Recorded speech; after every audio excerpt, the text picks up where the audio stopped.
بسم الله الرحمن الرحیم. ګرانو محترم زده کوونکو او لیدونکو السلام علیکم ورحمت الله وبرکاتو. خدای کې تاسو ټول روغ او جوړ اوسئ. دا یو ځل بیا زه بشیر احمد ستانکزی د 10م صنف فزیک کې د نور سرعت او د نور او ماده ترمنځ متقابل عمل تر عنوان لاندې تاسو ته موضوع در وړاندې کوم. خدای کې چې له دغه موضوع نه تاسو ښه ګټه پورته کړئ. ګرانو زده کوونکو موږ تاسو مخکې درس کې د نور تعریف مو څه شی وکړ زده کړ. نور هغه وسیله و چې د اجسامو د لیدو وړ ګرځېده، یعنې اجسام هم د نور په واسطه باندې څه شی کوو لیدلی. د نور تعریف و موږ تاسو د نور خواصو په هکله باندې معلومات ترسره کړل چې نور خواص کوم یو دي. نور خواص څلورو ګرانو زده کوونکو چې یو د نور په مستقیمه کرښه باندې خپرېدلو، د نور غبرګون یا انعکاسو، د نور انکسار، همدارنګه د نور تجزیه و. دا انشاءالله په راتلونکو درسونو کې به څه شی کوو، یو بل پسې به انشاءالله مطالعه کوو. همدارنګه ګرانو زده کوونکو موږ تاسو نوراني اجسام او غیر نوراني اجسام یا د نور سرچینې مو مطالعه کړې او دا اجسامو د نور د عبور له لحاظه په څو ډولو هغه مو مطالعه کړل چې نور شفاف جسمونه و، غیر شفاف جسمونه و، نیمه شفاف جسمونه او غیر شفاف یا مکدر جسمونه و. نو دغه هغه موضوعات چې موږ تاسو مخکنی درس کې څه شی وکړل، موږ تاسو اوښکه یادونه وکړله او هغه مطالعه کړل. نننی زموږ موضوع درس ګرانو زده کوونکو نور سرعت دی. پخوا زمانو کې ګرانو زده کوونکو چې تخنیک ډیر پرمختګ نه و کړی، د نور سرعت هم په سمه توګه نه و ټاکل شوی. بعضو کم قیمت بوده، بعضو به زیات قیمت بوده، خو هغه صحیح توګه باندې د نور سرعت څه شی و، د نور سرعت نه و کشف شوی. خو کله چې تخنیک پرمختګ وکړ په 16مه پیړۍ کې، نو د نور سرعت په ښه توګه څه شی سو، په ښه توګه تعیین سو. د نور سرعت ګرانو زده کوونکو په خلا کې اول په خلا کې په نظر کې نیول کیږي، بیا په هوا کې او وروسته بیا په محاسباتو کې. په خلا کې ګرانو زده کوونکو د نور سرعت چې ده، د نور سرعت په خلا کې ګرانو زده کوونکو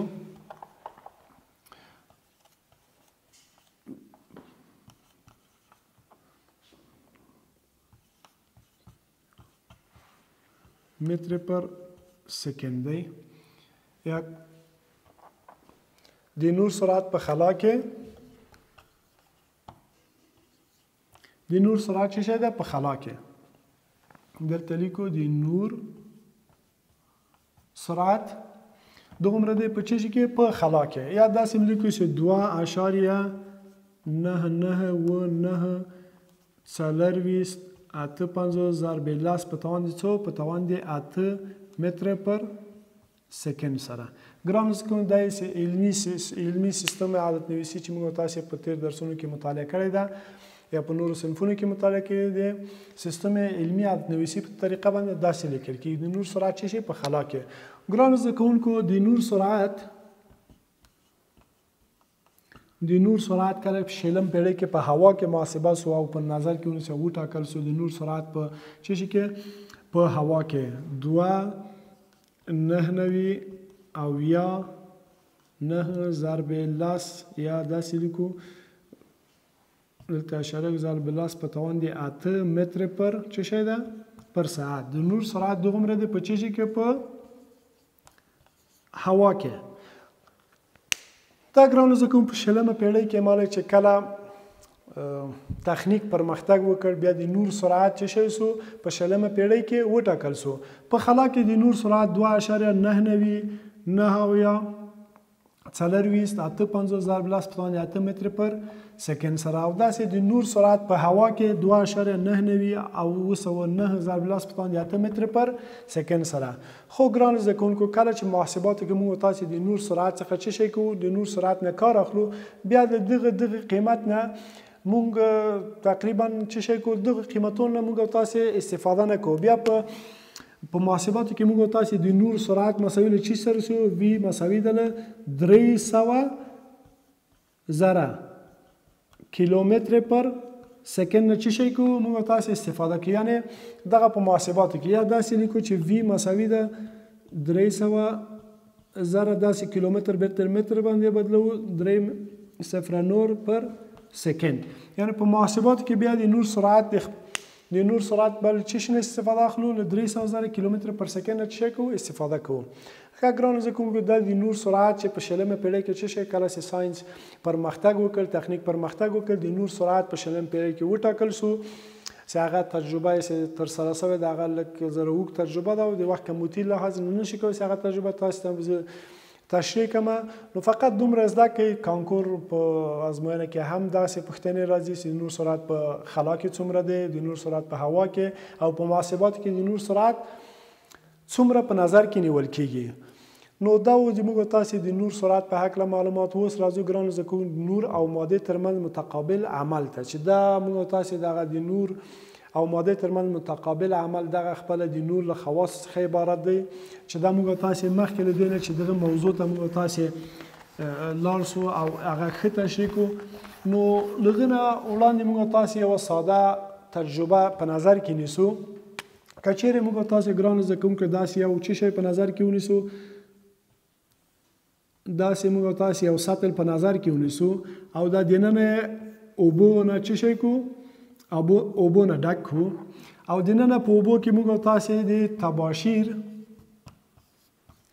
تباشیر وړ ذرات یا د تباشیر پودر ورته وایي پودر څه کو دننه پکې واچو او وروسته د لاسي څراغ په واسطه باندې یو نور د ا نقطې نه څه شی وکړو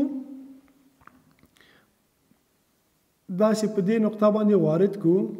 کله چې موږ تاسو په دې نقطه کې څه شی وکړ نور هم وارد کې یو وړانګ هم دلته وارد کړ نو دغه وړانګ چې دلته موږ په دغه سطح باندې وارد کړی دی اوبو په سطح باندې موږ وارد کړی دا د ماده سره د ماده ترمنځ د نور او څه شی متقابل عمل کوي. څه عمل دلته اجرا کوي یو مقدار وړانګ څه شی کېږي دلته بیرته منعکس کیږي یو مقدار نور وړانګې دلته څه شی کیږي منکسر کیږي یعنی که چیرې دته موږ امتداد ورکړی چې دغه نقطې ته راشي خو دا څه شی کیږي دا منکسر کیږي دغه نقطې ته څه شی کیږي دې نقطې ته راسیږي چې دغه حالت ته چې موږ تاسو تشریح کوي چې نور وړانګه که چیرې د اوبو په سطح باندې هغه کې د تباشیر پودر یا نور مواد لږ شوي ګډ وي که چیرې نور شعاع په ده باندې واردوو یو مقدار نور وړانګې څه شی کېږي بیرته منعکس کېږي په کومه زاویه باندې چې بیا وروسته په انعکاس قوانینو کې هغې کې موږ تاسې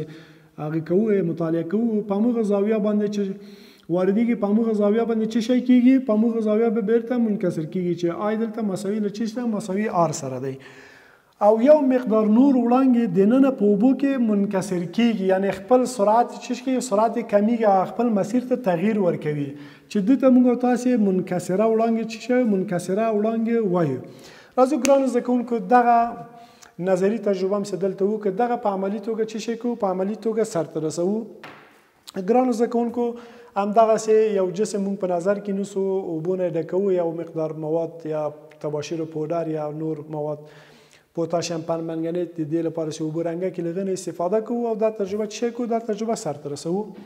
نو ګرانو زده کوونکو دا مو هغه ظرف دی ګرانو زده کوونکو چې مخکې تاسو ته تشریح کړي چې له اوبو نه ډک دننه په دې کې موږ تاسو تباشیر پودر موجود نه وو موږ تاسو دلته چې موږ دلته د پوتاشیم پرمنګنیت ډېر کوچني ذرات نه استفاده وکړو تر څو چې اوبه رنګه سي او د نور مسیر پکې ښه توګه څه شی سي ولیدل شي او لاسي څراغ یا موږ لیزر نه استفاده کوو کله چې په یو زاویه باندې د نارمل سره دا ګرانو زده کوونکو دا نارمل سو او په یو زاویه کې کله چې په نور وړانګې په دې هغه باندې ولګوو نو ګرانو زده کوونکو دلته تاسو به ووینئ چې څه شی کېږي یو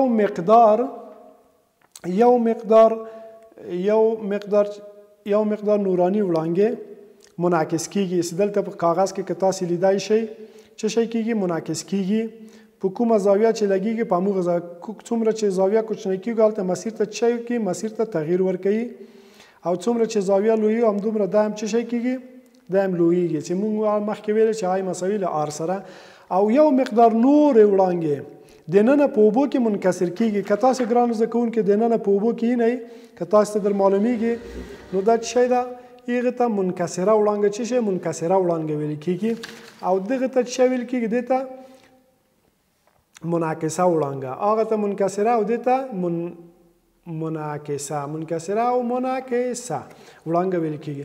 نو ګرانو زده کوونکو د دې تجربې نه دا نتیجه اخلو کله چې یو مقدار وړانګې د اوبو په سطحه باندې ولګېږي چې هغه اوبه د تباشیر څه شی د تباشیر پودر ول یا پوتاشیم پرمنګنیټ دلته متقابل عمل ترسره کیږي. څه عمل ترسره کیږي؟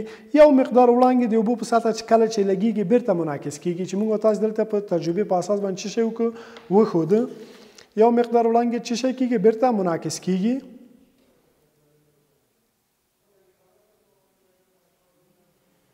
ګرانو زده کوونکو خط کې تاسو اینئ.